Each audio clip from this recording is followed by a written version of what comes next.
മലയാളികൾ ഏറ്റവും കൂടുതൽ കണ്ടുപരിചയിച്ച ഒരു കൽപ്പനയുടെ മുഖം എന്ന് പറയുന്നത് ഹാസ്യം നിറഞ്ഞു നിൽക്കുന്ന, അതായത് എപ്പോഴും ചിരിപ്പിക്കുന്ന, സ്വയം ചിരിക്കുന്ന, മറ്റുള്ളവരെ നന്നായി ചിരിപ്പിക്കുന്ന ചേച്ചി. ചിലപ്പം ചില സ്ക്രീനിൽ കാണുമ്പോൾ തന്നെ തിയേറ്ററിൽ ചിരിയോളും.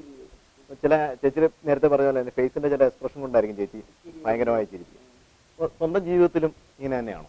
സ്വന്തം ജീവിതം ഞാൻ എല്ലാം ലൈറ്റായിട്ട് എടുക്കുന്ന ഒരു സ്ത്രീയാണ്. പക്ഷേ എനിക്ക് എൻ്റെ വീട്ടുകാർക്ക് വല്ല അസുഖമൊക്കെ വന്നാൽ പെട്ടെന്ന് ടെൻഷനാവും ഞാൻ. പക്ഷെ ബേസിക് ഞാൻ നിൽക്കുന്ന സ്ഥലം ഒരു അരമണിക്കൂർ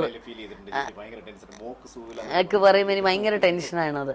പക്ഷെ അല്ലാതെ തന്നെ കഴിയുന്നത് ഞാൻ ഏത് സിറ്റുവേഷനുമായിട്ടും ഒത്തുപോകാനുള്ളൊരു മനസ്സ് കൊച്ചിലെ അച്ഛനമ്മമാർ പഠിപ്പിച്ചതാവാം. എവിടെയും പൊരുത്തപ്പെട്ടു പോകാനുള്ളൊരു.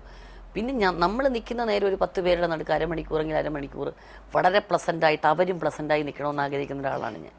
കഴിയുന്നതും എന്നും ലൈഫിലൊരു കുറച്ച് ലൈറ്ററായിട്ട് എടുക്കുന്ന ഒരാളാണ്.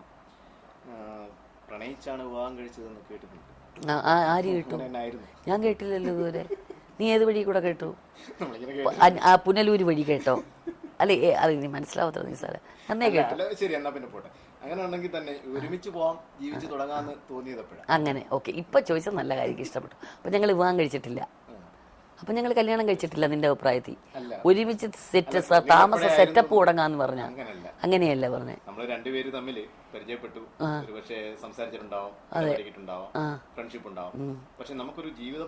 അതൊന്നും തിരഞ്ഞെടുത്ത അതിന് റീസൺ ഇത് മാത്രമേ ഉള്ളൂ. ഞാനിവിടെ ഫിലിം ഫീൽഡിൽ 8 വയസ്സ് മൂലം വന്ന് എന്നെ ആരും വഴക്കൊന്നും പറഞ്ഞിട്ടില്ല. അതിനിടങ്ങി ഞാൻ കൊടുത്തിട്ടില്ല. ഞാൻ വളരെ റെസ്പെക്ട് ചെയ്യുന്നൊരു സ്ത്രീയാണ് ഞാൻ. ഏത് പടം അത്? കഷ്ടകാലം തുടങ്ങിയ പടം, ഇഞ്ചക്കാടൻ മത്തായി ആൻഡ് സൺസ്. ആ പടത്തിൽ ഉർവശിയുണ്ട്. അപ്പൊ കുടുംബവിശേഷം അതിനൊക്കെ ശേഷം അന്നൊന്നും ഞങ്ങൾ മിണ്ടിയിട്ട് പോലും ഇല്ല. ആ ചേട്ടൻ ആരുടെ അടുത്ത് മിണ്ടാറില്ലല്ലോ. അഭിനയിച്ചിട്ടുണ്ട്. ഇഞ്ചക്കാടൻ സാക്ഷാ ശ്രീമാൻ ചാത്തുണ്ണി, പോസ്റ്റ് ബോക്സ് നമ്പർ 27 ഒത്തിരി സിനിമയിൽ അഭിനയിച്ചു. ഞങ്ങൾ പരസ്പരം മിണ്ടിയിട്ടേ ഇല്ല. ബാബുജിയാണ് എൻ്റെ ഫ്രണ്ട്. പെങ്ങളെന്ന് വിളിച്ച് ബാബുജി. പുള്ളിയാരുടെ അടുത്ത് മിണ്ടാറില്ല. ഇങ്ങോട്ട് മിണ്ടാത്ത ഒരാളുകൊണ്ട് നമ്മൾ അങ്ങോട്ട് മിണ്ടേണ്ട കാര്യമൊന്നും നമുക്ക് അത്യാവശ്യമൊന്നുമില്ലല്ലോ. ഞാൻ മിണ്ടാറില്ല.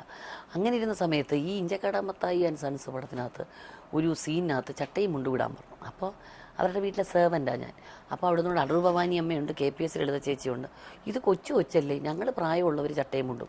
ഇത്രയും വലിയ വീട്ടിലെ ജോലിക്കാരിയായിട്ട് നിൽക്കുന്ന ഒരു കൊച്ചിന് തുണിക്കടയല്ലേ ഇഞ്ചക്കാടൻ മത്തായി, അവിടെ നിന്നൊരു സാരി എടുത്ത് ഈ കൊച്ചിന് കൊടുക്കത്തില്ലേ?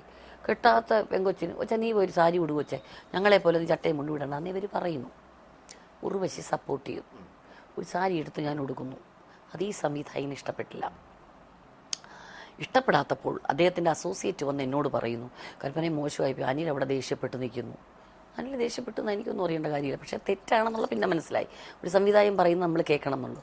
അപ്പം ഞാൻ നേരെ ചർച്ചയിൽ ഷോട്ടിന് ചെന്നപ്പം ഞാൻ പുള്ളിയുടെ ഏതോ സ്വത്തടിച്ച് മാറ്റിയ ഒരു പ്രതീതിയിൽ ഇങ്ങനെ നിൽക്കുന്നു. സീരിയസ് ആണ് ഓൾറെഡി മുഖം. അപ്പം ഞാനൊരു വലിയ അപരാധം പ്രവർത്തിച്ച പോലെ അദ്ദേഹത്തിൻ്റെ മുഖത്ത്. അപ്പം നമ്മുടെ ഒരു ഫ്രണ്ട്ലി ഒരാൾ അങ്ങനെ കാണിച്ചാൽ നമുക്ക് ചോദിക്കാം. അതിന് മുമ്പും പുള്ളി ഫ്രണ്ട്ലി അല്ലല്ലോ. അപ്പോൾ ഇങ്ങനെ നോക്കിയിട്ട് പറഞ്ഞു, ഇതിനെ ഷോട്ടിൽ നിർത്തണ്ട, പൊക്കോളാൻ പറഞ്ഞു.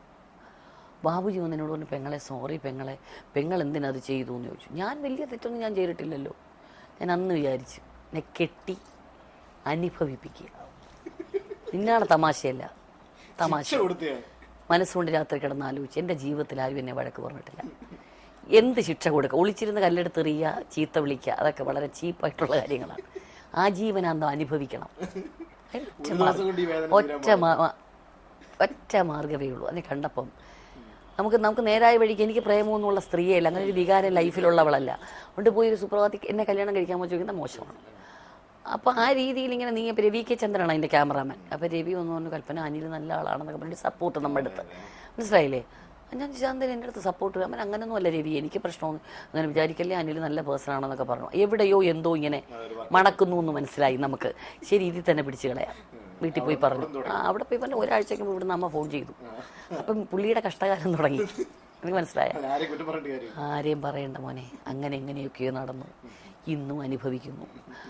ഓഗസ്റ്റ് 31 വന്നാൽ 15 വർഷം എന്നെ കൊണ്ടാവുന്ന രീതി മാക്സിമം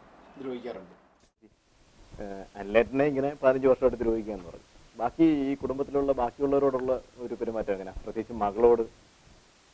ഞാൻ പറഞ്ഞേ, മകളോട് ഈ ലോകത്ത് ഇല്ലില്ല. അത് കാരണം വിരോധം, കാരണം നമ്മൾ ഈ ലൈഫിൽ സറണ്ടർ ആവുന്ന ഒറ്റ വർഗ്ഗം നമ്മുടെ മക്കളോട് മാത്രമേ.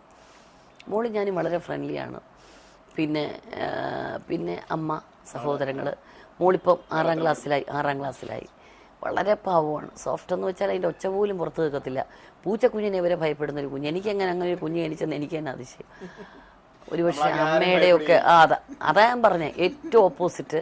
എനിക്കിന്ന് അവളുടെ ഈ ഒരു ഡിപ്പെൻഡ് ചെയ്ത് ഇത്രയും ഒരു തീരെ അപ്പാവി കുഞ്ഞെന്നുള്ളൊരു വേദന മാത്രമേ അവളോട് എനിക്കുള്ളൂ. ഞങ്ങൾ വളരെ ഫ്രണ്ട്ലിയാണ്, ഏത് കാര്യങ്ങളും ഡിസ്കസ് ചെയ്യും.